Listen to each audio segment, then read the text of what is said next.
par exemple, de quelqu'un qu'on reçoit à la morgue, que j'examine. La morgue, il est mort. Oui, il est mort. J'examine. A priori. Et a priori, je dis, bon, ok, il est mort. Oui. Et je vais dans mon bureau et je travaille. Et quelques instants après, on toque.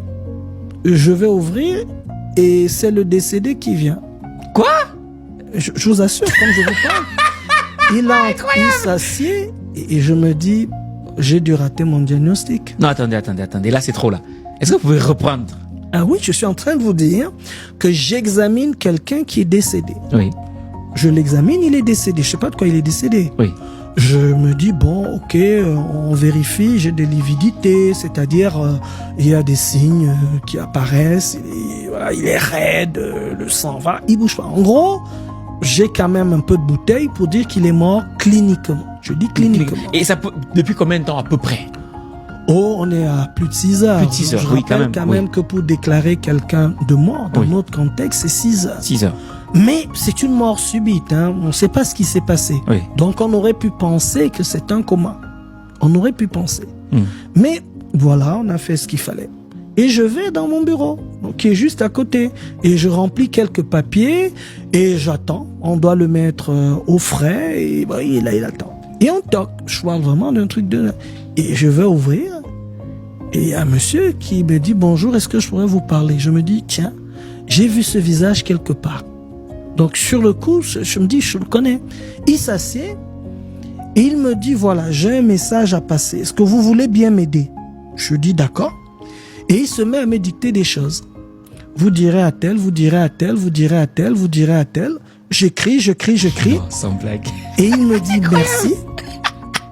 Une fois qu'il me dit merci, il ressort. Je lui demande, attendez, je vais vous raccompagner. Il dit, non, je connais le chemin. Il part. Je me dis, mais je comprends pas. Ouais. Donc je fais appeler le gardien. Il dit, mais il y a un monsieur qui était dans mon bureau là. Vous l'avez vu ou pas? Il me dit, non, je l'ai pas vu. Non. J'ai dit, il était vêtu comme ça. Il me dit, je sais pas de quoi vous parlez. Donc je cherche le monsieur et quand je rentre dans la salle d'autopsie, je revois le corps que j'ai examiné dans une autre position. Sans blague. Ah ouais. Incroyable. Oui. Je n'ai jamais eu d'explication. Est-ce que j'ai rêvé? Je précise quand même que j'étais pas sorti, j'avais pas pris de substance, je travaillais. Mais est-ce que j'avais était bien là? Était bien là. Et le lendemain, je fais appeler les concernés. Les concernés. Et il y avait un énorme problème dans la famille. J'ai un problème d'héritage. Et je dis, bon, voilà, j'ai quelqu'un qui est venu, qui m'a donné ça.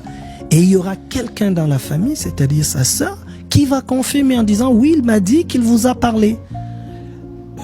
Alors là, je me suis demandé si j'avais rêvé, si il était vraiment entré. Alors c'est le genre d'expérience dont vous parlez paranormal, dont on a du mal à se défaire. On n'en parle pas trop parce qu'on va se dire, il est fou. Il est fou, mais il y a des expériences comme ça.